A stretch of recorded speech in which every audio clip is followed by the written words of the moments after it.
जो लोग अपने माता पिता आचार्य संत महात्मा विद्वानों की सेवा, उनकी सेवा का मतलब उनकी आज्ञाओं का, सेवा का मतलब नहीं कि नवरात्र में साड़ी ले आए दूसरे दिन से गाली देना शुरू किया, इसको सेवा नहीं करती। सेवा का मतलब आज्ञाओं का पालन, क्योंकि कोई भी माँ अपने बच्चे का अहित नहीं चाहती, कोई भी पिता अपने बच्चों का अहित, कोई भी आचार्य अपने शिष्यों का अहित नहीं चाहते।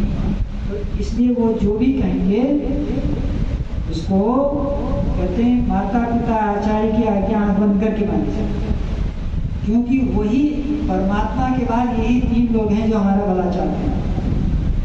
एक तो परमात्मा है, वो तो निराकार है, ठीक है, वो तो हमें कर्म का फल दे ही रहा है। लेकिन परमात्मा के बाद अगर धरती में कोई हमारा शुभचिंतक है तो तीन ही, माता पिता और कोई शुभचिंतक है, बाकी सहयोगी हो सकते हैं। तो माता पिता आचार्य जो बात बताएं उनको अपने जीवन में ढालना, ठीक है, और उनसे कभी ऊंची आवाज में बात न करना।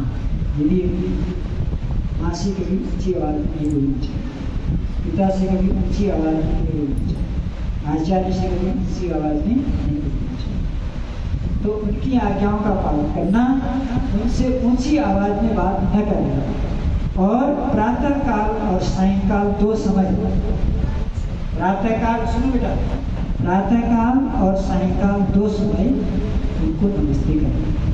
कितने समय? दो समय। किसको? माता को, पिता को, आचार्य। नमस्ते में दो चीजें आ जाती हैं, नमस्ते में पहले नमस्ते, उसके बाद पाँच होंगे, ये दो चीजें।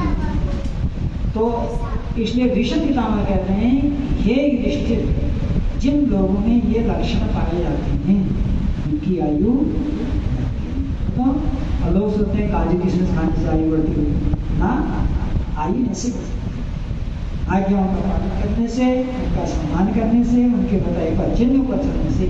आज दुनिया में अगर किसी की आयु बढ़ी है तो उसके पीछे यही कारण, लोग माता पिता। आज भी देख लो परिवारों में सर्वे करो, परिवार में क्या करो?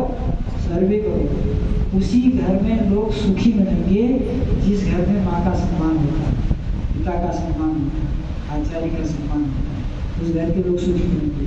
बाकी हर घर में हाहाकार मचा, क्योंकि ये धरती के तीन बड़े देवता हैं।